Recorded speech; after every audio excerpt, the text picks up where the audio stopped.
Evangelho de Mateus, capítulo 7, versículos 28 e 29. Diz assim a santa, infalível e inerrante palavra de Deus. E aconteceu que, concluindo Jesus este discurso, a multidão se admirou da sua doutrina, porquanto os ensinava como tendo autoridade e não como os escribas. Irmãos, os versículos que acabamos de ler estão no contexto imediato do Sermão do Monte. Portanto, o discurso que o Senhor Jesus Cristo havia acabado de proferir é justamente o célebre Sermão do Monte. Simplesmente o maior sermão da história, pregado pelo maior pregador de todos os tempos. Em linhas gerais, o Sermão do Monte é uma exposição do caráter, da ética e até mesmo do testemunho pessoal que cada cristão deve manifestar em sua própria vida. O Senhor Jesus está ensinando qual deve ser a prática daqueles que pertencem a Deus. É o rei dizendo aos seus súditos o como eles devem se comportar como cidadãos do reino. O evangelista registra que a multidão se admirou da doutrina de Jesus, precisamente porque ele ensinava com autoridade e não como os escribas. O termo aqui traduzido por se admirou aparece em outras versões como se maravilharam. E esse termo carrega a ideia literal de alguém que fica fora de si mesmo. Trata-se de uma reação intensa. O povo ficou profundamente impactado, tomado de espanto, assombro e perplexidade diante da doutrina ensinada pelo Senhor Jesus Cristo. Essa reação não foi provocada apenas pelo conteúdo do ensino, mas, sobretudo, pela forma como Jesus ensinava. O texto é claro ao afirmar que eles ficaram assim porque Jesus ensinava como quem tem autoridade e não como os escribas. Como ensinavam os escribas? Bom, um escriba citava, via de regra, outro escriba, que por sua vez citava outro. E este ainda apelava a um escriba anterior. Só para ilustrar, fulano citava Beltrano, e Beltrano citava Ciclano, que citava algum outro. E assim eles criavam uma sucessão de autoridades, mestres e tradições meramente humanas. No final das contas, a força do ensino, o peso do argumento não estava na verdade em si, mas no peso acumulado das citações. Mas o Senhor Jesus ensinava com autoridade própria. Diferente dos escribas de seu tempo, ele não apelava a mestres mais antigos, não citava escolas rabínicas, nem fundamentava seu ensino em tradições interpretativas herdadas do passado. Sua palavra não era derivada nem dependente de autoridade alheia. Por isso, exatamente por isso, as multidões se admiravam, pois ele ensinava não como os escribas, mas como quem possui autoridade em si mesmo. A sua palavra era autoritativa. Ao dizer, ouviste que foi dito aos antigos, eu, porém, vos digo. Cristo se coloca como o intérprete final e definitivo da lei. Esse eu vos digo não é presunção humana, mas revelação divina. Ele falava com a autoridade que lhe foi publicamente concedida pelo Pai. Quando no seu batismo ecoou a voz do céu que dizia: este é meu filho amado em quem me comprazo. Então, sendo assim, o Sermão do Monte se apresenta como um discurso absolutamente único em toda a história. A exposição da vontade de Deus feita pelo próprio Deus encarnado, pela divindade em carne e osso. Nunca houve nem haverá um pregador como Jesus Cristo. Aquele que não apenas anuncia a verdade, mas é a própria verdade encarnada, a própria verdade em carne e osso, falando aos homens, com uma autoridade soberana, santa e sem igual. Portanto, uma vez que agora estamos melhores familiarizados com o texto, devemos extrair dele uma doutrina. A doutrina entendida no sentido de um princípio geral ou de uma verdade bíblica.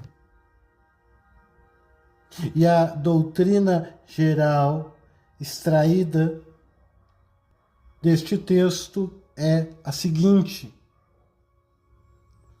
a centralidade de Cristo no conteúdo e na forma da pregação do Evangelho. Repito mais uma vez, vamos extrair a seguinte doutrina: a centralidade de Cristo no conteúdo e na forma da pregação do Evangelho. E essa doutrina deve ser entendida em 3 aspectos. O primeiro aspecto: Jesus é o modelo da pregação do Evangelho. Ao pregar o Evangelho, ao evangelizarmos, devemos imitar a Jesus Cristo e não aos escribas. Claro que não pregamos com a nossa própria autoridade. Não falamos como tendo autoridade no mesmo sentido que Jesus Cristo. Contudo, pregamos com autoridade na medida que a nossa pregação é fiel aos ensinamentos de Jesus Cristo, os quais só podem ser fiéis na medida que estão em harmonia com o testemunho das Escrituras. Jesus dizia: eu vos digo. Enquanto nós, cristãos, discípulos de Cristo, devemos dizer: assim diz o Senhor.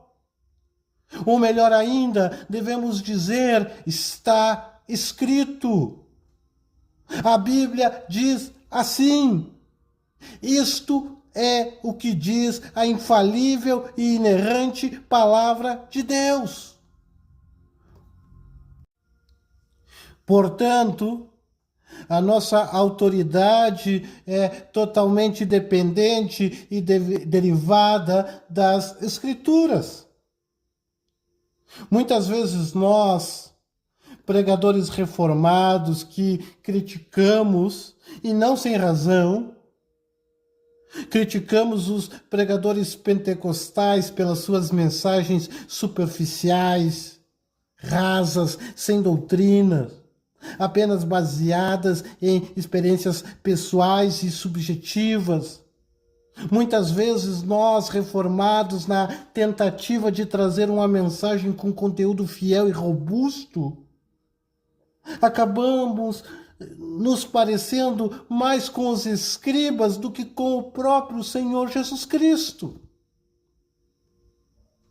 Eu vou exagerar um pouquinho na ilustração, mas quantas vezes usamos em sermões uma citação, por exemplo, do saudoso R.C. Sproul, que por sua vez estava falando com base no Dr. Martyn Lloyd-Jones, o qual se valia da autoridade de algum teólogo puritano, que também estava sobre os ombros de Calvino, ou de outro reformador, que também havia bebido dos escritos de Agostinho ou de outro bispo da patrística. Não estou dizendo que é errado ou proibido citar algum mestre do passado, ou até mesmo algum documento confessional produzido ao longo da história da igreja. Não estou falando que é ilícito fazer estas coisas. Porém, quando tornamos isso uma regra, uma norma, realmente corremos o risco de parecer mais com os escribas do que com Jesus. E isso não é algo exclusivo para quem prega num púlpito. Não é um risco apenas para os pregadores do Evangelho, no sentido de ministro da palavra e dos sacramentos, mas vale para qualquer cristão que fala de Jesus ou de um princípio geral das Escrituras para outra pessoa. Ou seja, quando um cristão, ao invés de falar com a autoridade bíblica, no lugar de falar com a autoridade de Cristo e da sua palavra, ele apenas diz: o meu pastor disse que é assim. Ou ele diz ainda: o teólogo tal pensa desta maneira. Entretanto, todavia, se ele não sabe explicar ou expor esse princípio geral das Escrituras por si mesmo, com a Bíblia em mãos, ele também está se parecendo a um escriba da época de Jesus. Ele está apenas se apoiando em mestres e tradições humanas. Então, quando qualquer um de nós, ao falar de Jesus ou de alguma doutrina, só falamos com base em autoridades humanas, mestres e tradições, e não conseguimos falar com a autoridade bíblica, mostrando direto no texto, então devemos admitir, ser honestos e admitir que estamos imitando o modelo dos escribas e não o modelo do Senhor Jesus Cristo. Portanto, a doutrina que extraímos do texto sobre a centralidade de Jesus Cristo no conteúdo e na forma da pregação do Evangelho nos ensina, em primeiro lugar, que o próprio Jesus Cristo deve ser o modelo por excelência da nossa pregação. O Senhor Jesus Cristo é o modelo por excelência da nossa pregação, da verdadeira pregação do Evangelho. O segundo aspecto é que Jesus é também o conteúdo da pregação. A pregação verdadeira é cristocêntrica, ou seja, o Senhor Jesus Cristo não é meramente um modelo a ser imitado, mas o Senhor Jesus Cristo é também e principalmente o conteúdo da verdadeira pregação do Evangelho. Quando Jesus Cristo não é o conteúdo da pregação do Evangelho, podemos dizer com certeza e objetivamente que essa é uma falsa pregação do Evangelho. Porque não existe uma pregação do Evangelho que Jesus não seja o seu conteúdo. Pregamos a sua doutrina, não pregamos pensamentos próprios, não pregamos filosofias e teorias humanas. Pregamos a doutrina de Cristo, a qual Cristo é o seu conteúdo. Deus prometeu que a sua palavra não voltará vazia, e essa é a garantia divina, que a sua palavra não voltará vazia. Deus não prometeu que a nossa palavra não voltará vazia, ou a palavra dos teólogos, ou a palavra de qualquer tradição humana. Deus tem compromisso único e exclusivo com a sua própria palavra. E podemos ter convicção que a sua palavra nunca, jamais, em hipótese alguma, voltará vazia. Alguém pode perguntar, mas quando uma pregação não tem Jesus Cristo como o seu conteúdo? Bom, quando se prega sobre a justiça social, sobre ajuda aos pobres, aos órfãos e às viúvas, sem falar de Jesus Cristo, quando se mata a fome do corpo e por não falar em Jesus Cristo se deixa a alma morrendo, quando se faz assim, não se está pregando o Evangelho, mas apenas fazendo uma ação de caridade, trabalho social e política. Além disso, quando se prega sobre piedade pessoal, sobre guardar a moral e os bons costumes, sem falar de Jesus Cristo, quando se fala em ética, trabalho e patriotismo, sem Jesus Cristo, certamente não se está pregando o Evangelho, mas pura e simplesmente moralismo. Enfim, quando se prega sobre bênçãos, sobre vitórias, sobre libertações, sobre conquistas, dentre tantas outras coisas semelhantes, quando se faz assim, sem falar em Jesus Cristo e sem o devido contexto da palavra, não se está pregando o Evangelho, mas apenas autoajuda, ou coisa até pior do que isso.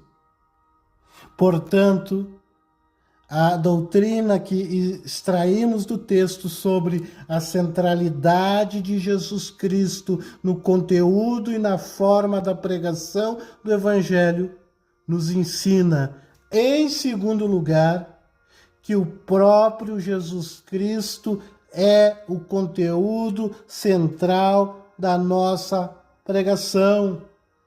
O Senhor Jesus Cristo é o conteúdo central da nossa pregação.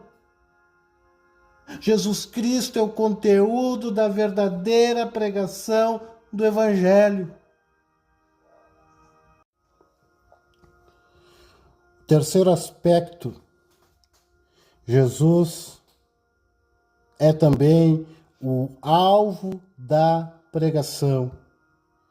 O Senhor Jesus Cristo, além de ser o modelo e o conteúdo da pregação, é também o alvo da verdadeira pregação do Evangelho.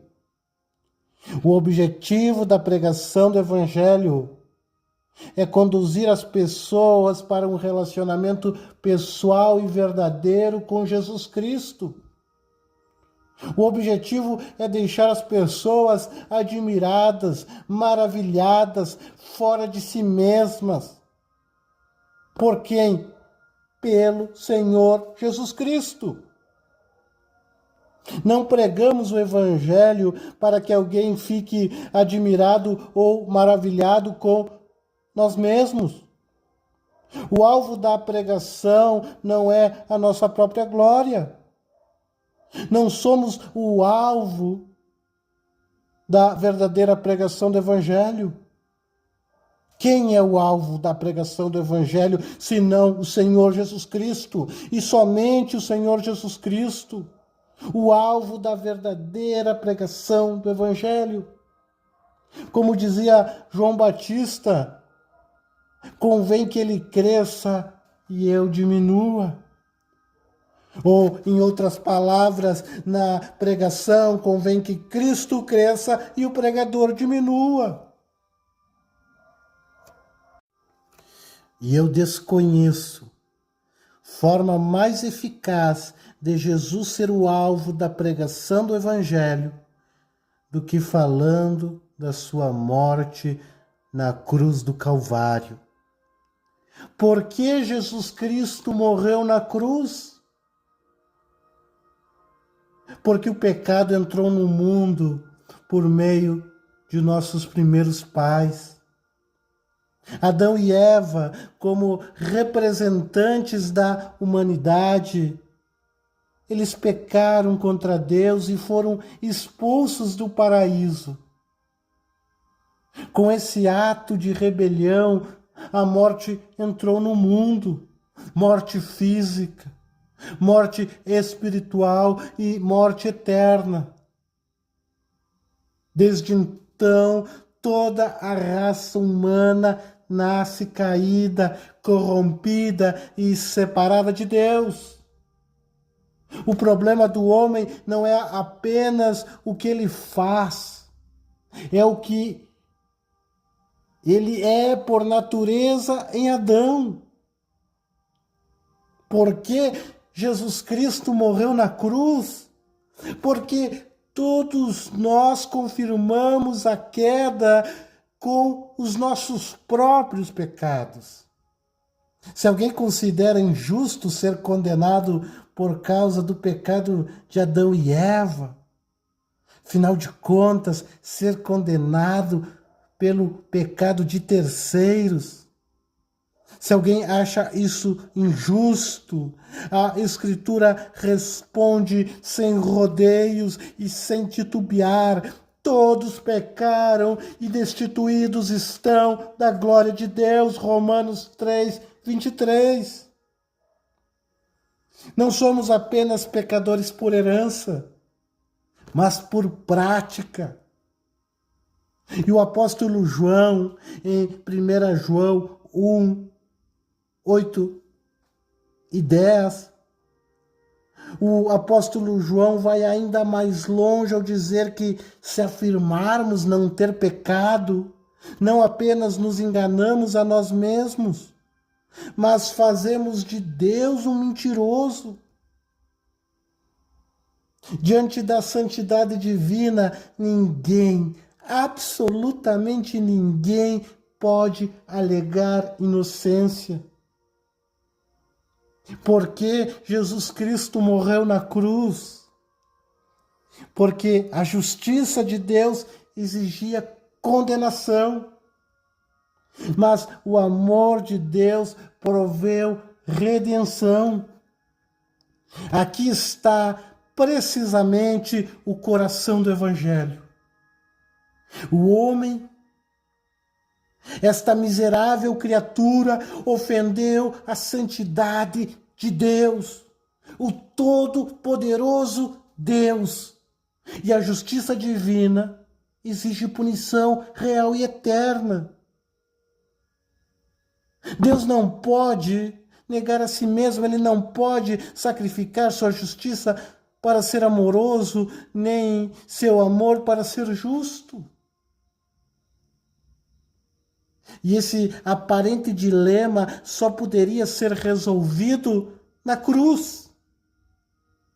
O Filho eterno de Deus se fez homem, viveu em perfeita obediência, cumpriu toda a justiça da lei e voluntariamente assumiu a culpa dos nossos pecados. Na cruz do Calvário, a ira que deveria cair sobre nós caiu sobre Cristo. Nossos pecados foram imputados a Ele e a justiça dele foi imputada a nós. Por isso, não recebemos apenas o perdão, que já seria muito, que já seria uma graça tamanha, mas recebemos também uma justiça perfeita que nos garante bem-aventurança eterna e comunhão para sempre com Deus, o nosso Criador. Por que Jesus Cristo morreu na cruz? Porque essa graça é um favor imerecido. Não merecíamos tamanha misericórdia. Não éramos dignos do amor divino. Por isso, a salvação é do começo ao fim uma obra sobrenatural de Deus.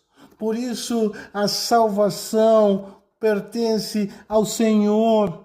Por isso, a salvação é graça sobre graça. Nenhum homem a merece, ninguém é digno dela.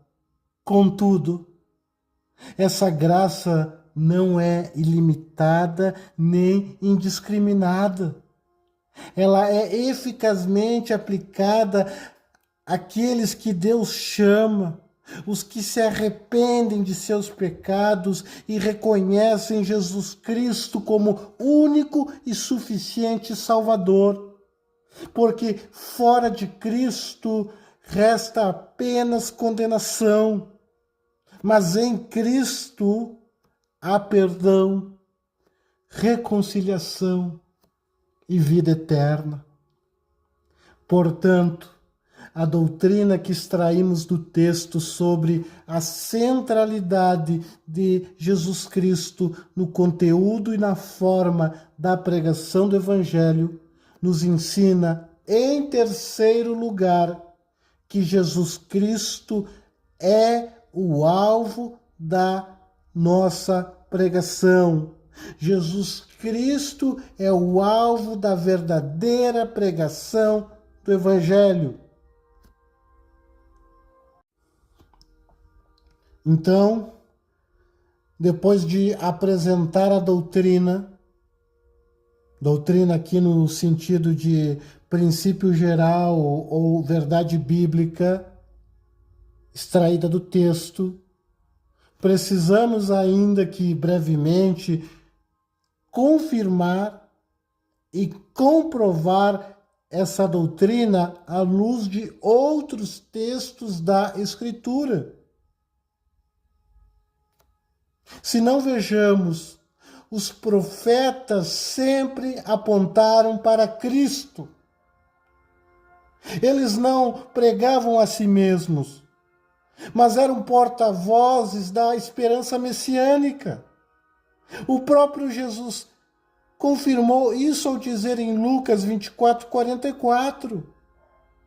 Jesus disse: estas são as palavras que vos disse estando ainda convosco, que convinha que se cumprisse tudo que de mim estava escrito na lei de Moisés e nos profetas e nos salmos. Vemos, portanto, que o conteúdo da pregação profética era a pessoa e a obra de Jesus Cristo. O apóstolo Pedro também reforça essa unidade em sua epístola de 1 Pedro, capítulo 1, versículos 10 e 11, ao escrever: da qual salvação inquiriram e trataram diligentemente os profetas, que profetizaram da graça que vos foi dada, indagando que tempo ou que ocasião de tempo o Espírito de Cristo, que estava neles, indicava anteriormente, testificando os sofrimentos que o Cristo havia de vir e a glória que se lhe havia de seguir. Alguns desses profetas falaram com tamanha propriedade de Cristo que parece até que estavam aos pés da cruz. Parece que estavam ali no Monte Calvário, como vemos em Isaías 53, versículo 5. Quando o profeta diz: mas ele foi ferido por causa das nossas transgressões e moído por causa das nossas iniquidades. O castigo que nos traz a paz estava sobre ele, e pelas suas pisaduras fomos sarados. Os apóstolos pregavam exclusivamente Cristo. Eles não pregavam suas próprias opiniões, nem tradições humanas, como os escribas. Nem se deixavam levar pela cultura da época, por modismos, mas tinham a Cristo como o único fundamento da sua pregação. Isso nos afirma claramente o texto de Atos 5, versículo 42. E todos os dias, diz o texto, no templo e nas casas não cessavam de ensinar e de anunciar a Jesus Cristo. O apóstolo Paulo resume a forma e o conteúdo de sua pregação em 1 Coríntios 2, versículo 2. Ele diz: porque nada me propus saber entre vós, senão a Jesus Cristo e este crucificado. Para Paulo, qualquer pregação que se desvie da cruz deixa de ser pregação do Evangelho. Ele reforça essa exclusividade em 2 Coríntios 4, versículo 5. Porque não nos pregamos a nós mesmos, mas a Cristo Jesus, o Senhor, e nós mesmos somos vossos servos por amor de Jesus. Aliás, a própria natureza do Evangelho confirma essa doutrina, como lemos em Marcos 1, versículo 1, princípio do Evangelho. Evangelho de quem? Evangelho de Jesus Cristo, Filho de Deus. E ainda em João 20, versículo 31, o propósito da escrita sagrada, da escrita da Escritura é revelado. Qual o propósito da revelação? Diz o apóstolo: estes, porém, foram escritos para que creais que Jesus é o Cristo, o Filho de Deus, e para que, crendo, tenhais vida em seu nome. Portanto, pelo testemunho de outros textos da Escritura, fazendo o uso dessa ferramenta de interpretação chamada de analogia da fé, a Bíblia interpretando a própria Bíblia, confirmamos a doutrina da centralidade de Jesus Cristo no conteúdo e na forma da verdadeira pregação do Evangelho. Logo, para concluir, passamos agora aos usos, aplicações práticas. Vou fazer apenas duas. A primeira aplicação prática para o pregador, uma aplicação a mim mesmo como alguém que está responsável pela pregação da palavra, mas também é uma aplicação que se estende a qualquer pessoa que prega o Evangelho e fala de Jesus Cristo a outros. Na pregação, devemos cuidar para imitar ao Senhor Jesus Cristo e não aos escribas. Devemos pregar com autoridade e fidelidade bíblica. Não precisamos de uma grande ostentação de palavras, termos difíceis e rebuscados, mas apenas apresentar o Evangelho de Jesus Cristo para as pessoas. Explicar de forma simples e direta, com as nossas próprias palavras. Explicar e anunciar as boas novas de salvação para outras pessoas.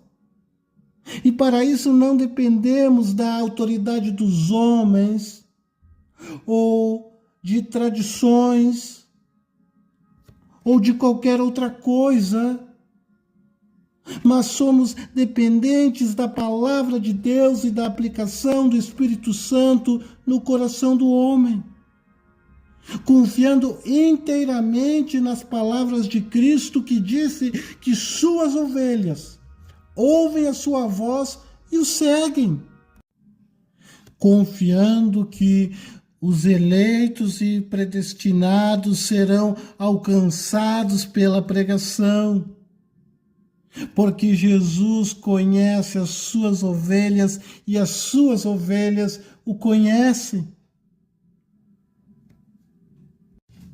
Porque Jesus Cristo é o bom pastor. Segunda aplicação para o povo de Deus reunido e congregado como igreja, devemos valorizar a palavra pregada, a palavra fielmente pregada, ouvir com atenção, não apenas com emoção passageira. Não esqueçam que a mesma multidão que se admirou da doutrina de Jesus e pela sua autoridade, pouco tempo depois escolheu Barrabás no lugar de Cristo e gritavam todos em uma só voz: crucifica-o, crucifica-o. Portanto, devemos ouvir a pregação do Evangelho e ficarmos maravilhados. Sim, mas isso não pode ser apenas uma emoção passageira, um sentimento superficial.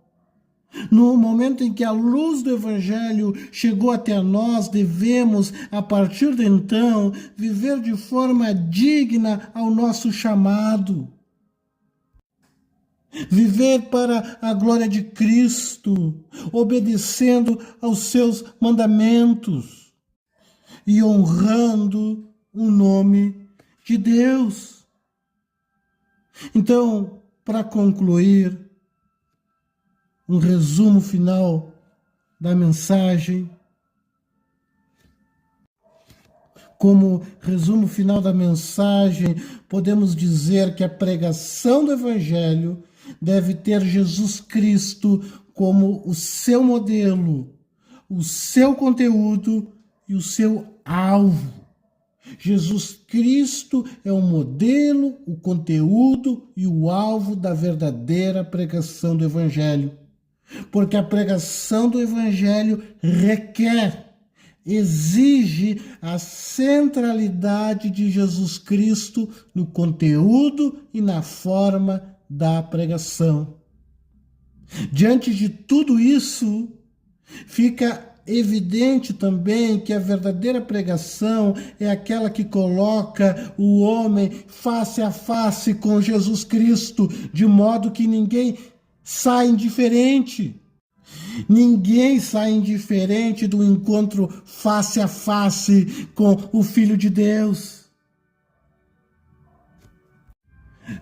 Quando Cristo fala com autoridade por meio da sua palavra, quando Jesus fala por meio da boca do pregador fiel, não nos é permitido permanecer como meros espectadores ou ouvintes, porque só existem duas possibilidades: ou nos rendemos a Ele em fé e arrependimento, ou endurecemos o coração. Não existe neutralidade diante da verdadeira pregação do Evangelho quando somos confrontados com a mensagem do Evangelho. Portanto, rogamos que o Senhor nos conceda graça para que Cristo seja sempre o centro da nossa pregação e da nossa vida. Que Jesus seja o modelo que seguimos, o conteúdo que anunciamos e o alvo ao qual conduzimos os homens e a nós mesmos. Amém?